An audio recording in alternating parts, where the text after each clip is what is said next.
سورہ دخان مکی صورت ہے۔ ترجمہ سماعت کیجیے۔ اللہ کے نام سے جو بے انتہا مہربان اور رحم فرمانے والا ہے۔ حامیم۔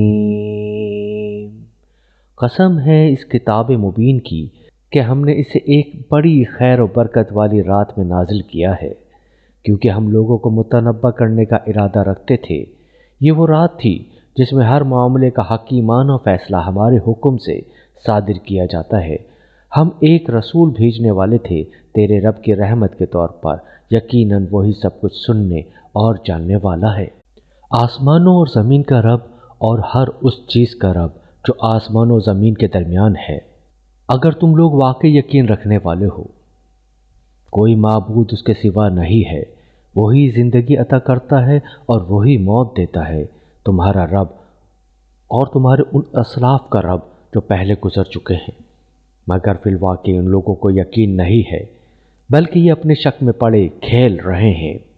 اچھا، انتظار کرو اس دن کا جب آسمان سری ہی دھواں لیے ہوئے آئے گا اور وہ لوگوں پر چھا جائے گا۔ یہ ہے دردناک سزا۔ اب کہتے ہیں کہ پروردگار ہم پر سے عذاب ٹال دے، ہم ایمان لاتے ہیں۔ ان کی غفلت کہاں دور ہوتی ہے۔ ان کا حال تو یہ ہے کہ ان کے پاس رسول مبین آ گیا، پھر بھی یہ اس کی طرف ملتفت نہ ہوئے اور کہا کہ یہ تو سکھایا پڑھایا باولا ہے، ہم ذرا عذاب ہٹائے دیتے ہیں، تم لوگ پھر وہی کچھ کرو گے جو پہلے کر رہے تھے۔ جس روز ہم بڑی ضرب لگائیں گے وہ دن ہوگا جب ہم تم سے انتقام لیں گے۔ ہم ان سے پہلے فرعون کی قوم کو اسی آزمائش میں ڈال چکے ہیں۔ ان کے پاس ایک نہایت شریف رسول آیا اور اس نے کہا، اللہ کے بندوں کو میرے حوالے کرو، میں تمہارے لیے ایک امانت دار رسول ہوں، اللہ کے مقابلے میں سرکشی نہ کرو۔ میں تمہارے سامنے اپنی ماموریت کی صریح ہی سند پیش کرتا ہوں، اور میں اپنے رب اور تمہارے رب کی پناہ لے چکا ہوں اس سے کہ تم مجھ پر حملہ آور ہو۔ اگر تم میری بات نہیں مانتے تو مجھ پر ہاتھ ڈالنے سے باز رہو۔ آخرکار اس نے اپنے رب کو پکارا کہ یہ لوگ مجرم ہیں۔ جواب دیا گیا، اچھا تو راتوں رات میرے بندوں کو لے کر چل پڑ، تم لوگوں کا پیچھا کیا جائے گا، سمندر کو اس کے حال پر کھلا چھوڑ دے، یہ سارا لشکر غرق ہونے والا ہے۔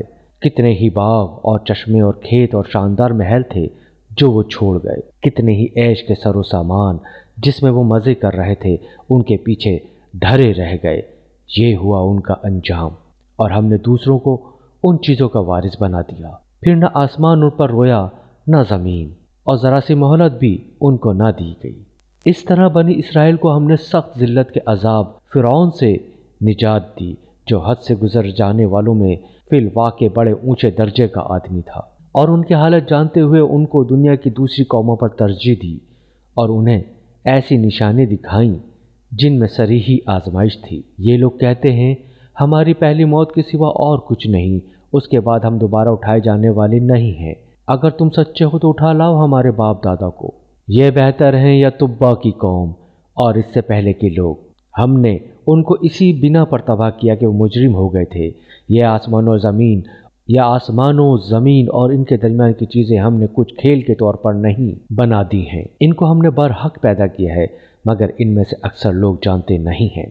ان سب کو اٹھائے جانے کے لیے طے شدہ وقت فیصلے کا دن ہے، وہ دن جب کوئی عزیز قریب اپنے کسی عزیز قریب کے کچھ بھی کام نہ آئے گا، اور نہ کہیں سے انہیں کوئی مدد پہنچے گی سوائے اس کے کہ اللہ ہی کسی پر رحم کرے، وہ زبردست اور رحیم ہے۔ زقوم کا درخت گناہگار کا کھاجا ہوگا، تیل کی تل چھٹ جیسا، پیٹ میں وہ اس طرح جوش کھائے گا جیسے کھولتا ہوا پانی جوش کھاتا ہے۔ پکڑو اسے اور رگیدتے ہوئے لے جاؤ اس کو جہنم کے بیچوں بیچ، اور انڈیل دو اس کے سر پر کھولتے پانی کا عذاب۔ چکھ اس کا مزہ، بڑا زبردست عزت دار آدمی ہے تو۔ یہ وہی چیز ہے جس کے آنے میں تم لوگ شک رکھتے تھے۔ خدا ترس لوگ امن کی جگہ میں ہوں گے، باغوں اور چشموں میں حریر و دیبا کے لباس پہنے آمنے سامنے بیٹھے ہوں گے، یہ ہوگی ان کی شان۔ اور ہم گوری گوری آہو چشم عورتیں ان سے بیاہ دیں گے، وہاں وہ اطمینان سے ہر طرح کی لذیذ چیزیں طلب کریں گے، وہاں موت کا مزہ وہ کبھی نہ چکھیں گے۔